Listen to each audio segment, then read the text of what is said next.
Assalamualaikum warahmatullahi wabarakatuh. Bagaimana kabarnya pada pagi hari ini anak-anak? Semoga kita semua dalam keadaan sehat dan bahagia. Hari ini kita akan belajar tema 3 tentang makanan sehat, muatan pelajaran IPA, yaitu tentang sistem pencernaan hewan dan manusia. Marilah kita mulai dengan membaca bacaan Bismillah bersama-sama. Bismillahirrahmanirrahim.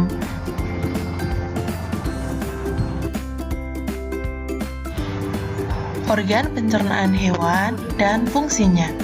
Organ pencernaan hewan berbeda-beda. Organ pencernaan tersebut mencerna makanan masuk ke dalam tubuh hewan dalam sebuah sistem pencernaan.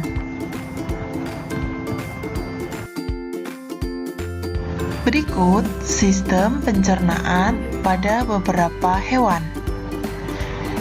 Pertama, serangga.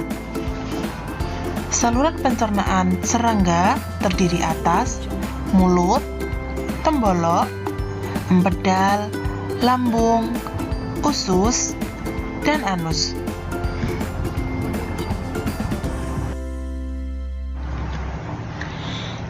Ikan.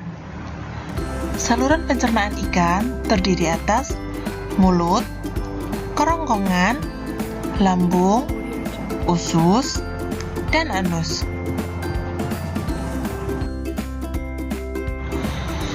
Katak atau amfibi.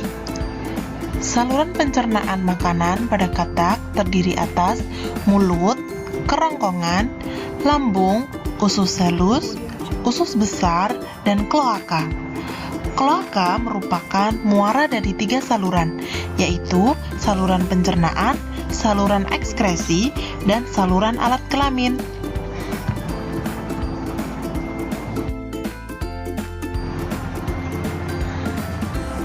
Reptil. Saluran pencernaan makanan pada reptil terdiri dari mulut, kerongkongan, lambung, usus halus, usus besar, dan kloaka. Kelenjar pencernaan terdiri dari kelenjar ludah, pankreas, dan hati. Bentuk lambung pada reptilia sesuai dengan bentuk tubuhnya. Kura-kura memiliki lambung membulat. Ular dan bengkarung memiliki bentuk perut yang memanjang.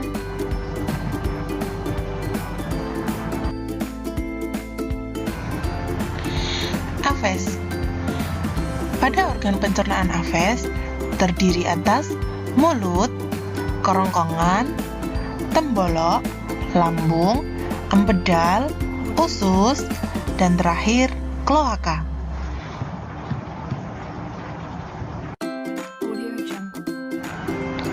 Kelompok mamalia. Saluran pencernaan pada mamalia terdiri atas mulut, kerongkongan, lambung, usus halus, usus besar, dan anus. Ruminansia atau kelompok hewan pemakan rumput-rumputan yang terjadi pada kelompok hewan mamalia. Pencernaan pada hewan ruminansia terdiri atas mulut, kerongkongan, rumen, kembali lagi ke mulut, retikulum, omasum, abomasum, usus halus, dan terakhir anus.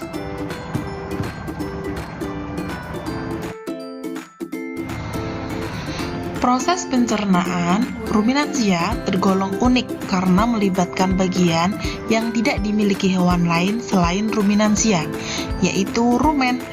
Fungsi rumen itu sendiri adalah sebagai penampung sementara makanan setelah ditelan hewan. Makanan dikunyah dengan gigi dan dicampur dengan air liur di mulut, kemudian masuk ke rumen atau perut besar melalui kerongkongan. Makanan dicerna dengan bantuan bakteri, lalu disimpan sementara di dalam rumen. Saat beristirahat, makanan kembali ke mulut untuk dikunyah lagi. Makanan yang sudah dikunyah lagi masuk ke dalam retikulum atau perut jala untuk mengalami proses fermentasi atau penguraian oleh bakteri dan proses penyaringan benda-benda asing. Makanan kemudian masuk ke dalam omasum untuk dicerna dan dihaluskan dengan bantuan enzim pencernaan. Setelah itu, makanan masuk ke dalam omasum untuk kembali dicerna dengan bantuan enzim pencernaan dan mematikan bakteri jahat. Sari-sari makanan kemudian diserap oleh usus halus. Sisa pencernaan kemudian dibuang melalui anus.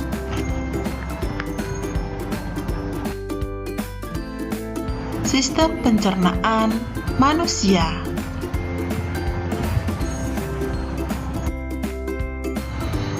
Apa yang terjadi pada makanan yang kita makan? Yuk kita belajar sistem pencernaan manusia. Sistem pencernaan adalah proses mencerna makanan yang kita makan yang bentuknya masih kasar menjadi bentuk lebih halus dan sederhana untuk diserap sari-sari makanannya. Organ-organ pencernaan manusia. Organ-organ pencernaan manusia terdiri dari rongga mulut, kerongkongan, lambung, usus halus, usus besar, dan anus.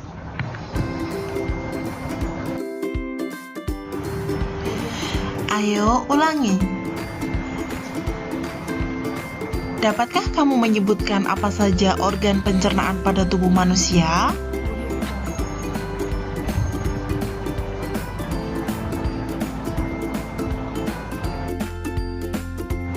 Oke, kamu hebat. Sekarang mari kita pelajari satu persatu bagian-bagian organ pencernaan manusia.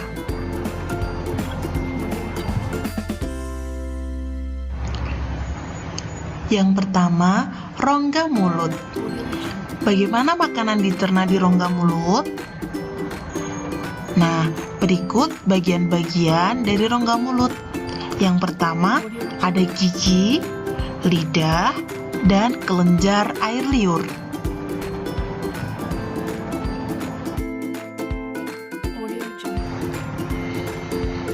Di dalam rongga mulut, makanan akan dicerna secara mekanik oleh gigi, lidah, dan kelenjar air liur dengan cara dikunyah dan dihaluskan agar menjadi potongan-potongan makanan yang lebih halus.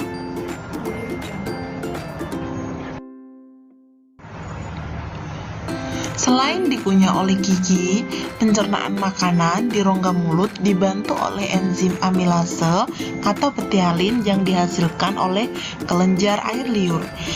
Enzim amilase atau petialin berfungsi untuk memecah zat pati atau karbohidrat menjadi gula atau glukosa. Gigi manusia. Gigi di dalam rongga mulut dikelompokkan menjadi 3 jenis, yaitu gigi seri, gigi taring, dan gigi geraham.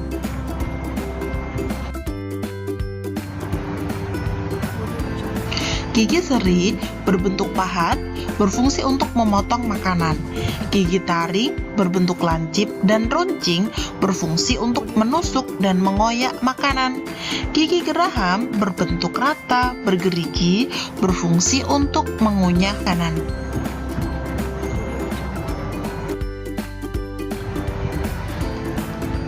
Jumlah gigi. Jumlah gigi pada anak.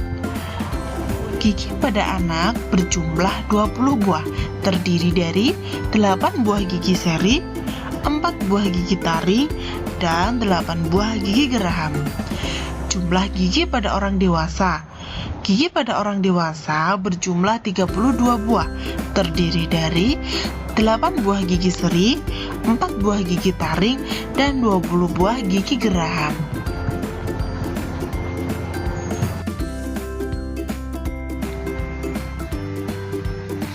Berikut perbedaan gigi anak dan gigi dewasa.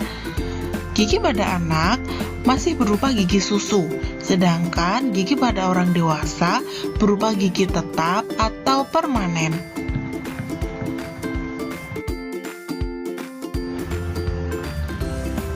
Menuju kemanakah makanan setelah dikunyah di rongga mulut?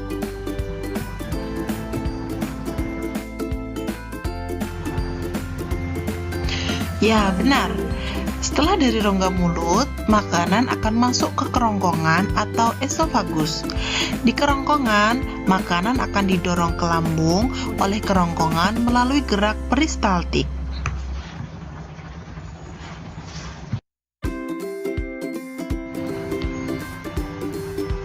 Makanan dari kerongkongan menuju lambung karena adanya gerak peristaltik pada bagian bawah kerongkongan. Gerak peristaltik adalah gerak mendorong makanan dari kerongkongan ke lambung.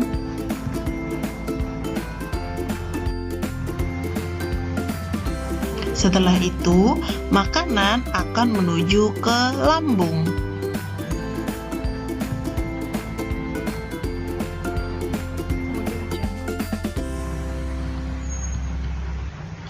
Pada lambung, makanan dicerna secara mekanik dan kimiawi.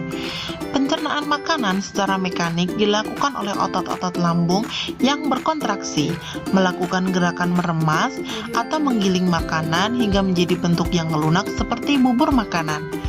Pencernaan secara kimiawi pada lambung dibantu oleh enzim-enzim pencernaan yang dihasilkan oleh lambung atau getah lambung.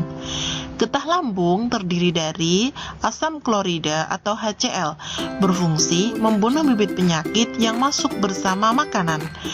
Enzim PEPS berfungsi mengubah protein menjadi pepton. Enzim renin berfungsi menggumbalkan protein susu menjadi kasein dengan bantuan kalsium.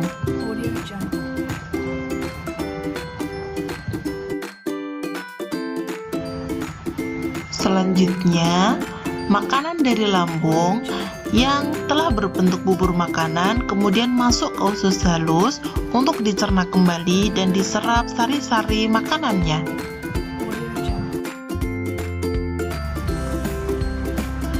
Usus halus terdiri dari 1. Usus 12 jari atau duodenum. Panjangnya sekitar 1/3 meter. Di dalam usus 12 jari terjadi pencernaan makanan dengan bantuan getah pankreas. Getah pankreas dihasilkan oleh kelenjar pankreas. Getah pankreas mengandung enzim-enzim pencernaan seperti enzim amilase yang berfungsi memecah zat pati atau karbohidrat menjadi gula atau glukosa. Enzim tripsin yang berfungsi mengubah pepton menjadi asam amino. Enzim lipase yaitu untuk mengubah lemak menjadi asam lemak.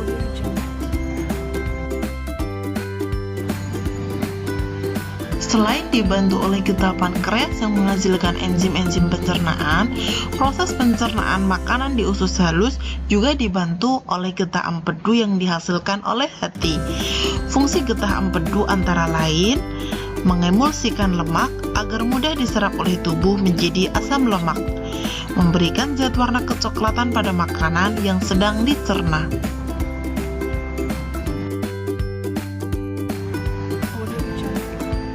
2. Usus kosong atau jejunum.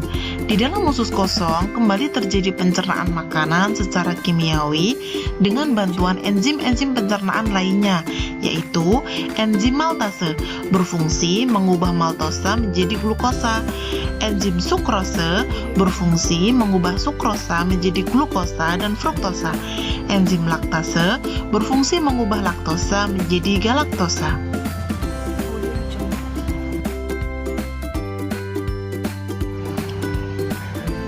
3. Usus penyerapan atau ileum. Usus penyerapan adalah tempat penyerapan sari-sari makanan, di mana zat-zat gizi pada makanan seperti karbohidrat, protein, lemak, dan vitamin diserap di usus penyerapan pada bagian yang disebut dengan villi. Di bagian villi inilah tempat sari-sari makanan di usus halus diserap.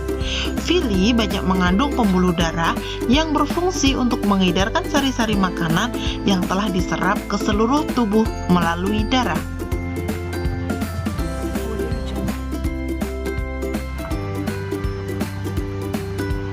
Pada ujung usus halus terdapat umbai cacing atau usus buntu.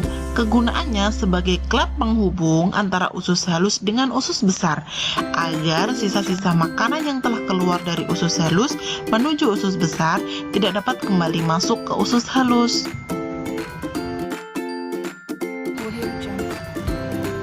Pencernaan pada manusia yang berikutnya adalah usus besar atau kolon.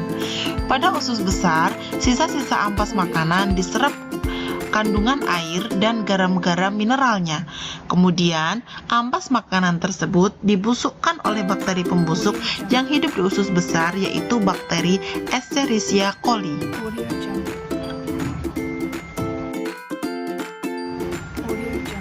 Sebelum dibuang ke anus, ampas makanan yang telah dibusukkan oleh bakteri Escherichia coli dan telah berbentuk kotoran atau tinja atau feses terlebih dahulu masuk ke rektum yang terdapat pada ujung usus besar. Rektum memiliki otot polos yang apabila rektum terisi ampas makanan dan otot berkontraksi, maka akan menimbulkan rasa ingin buang air besar.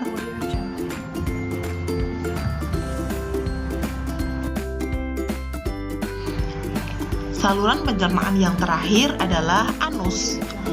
Anus adalah saluran pembuangan terakhir tempat keluarnya feses atau tinja atau ampas makanan sisa proses pencernaan manusia.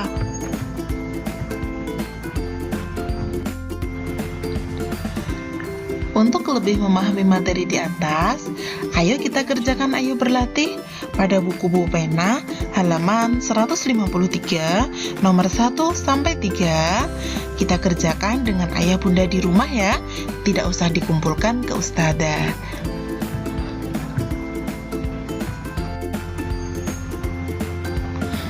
Demikian materi pada pagi hari ini. Kita tutup dengan membaca bacaan hamdalah bersama-sama. Alhamdulillah. Semoga apa yang ustadzah sampaikan pada pagi hari ini bisa bermanfaat. Dan ustadzah akhiri, Assalamualaikum warahmatullahi wabarakatuh.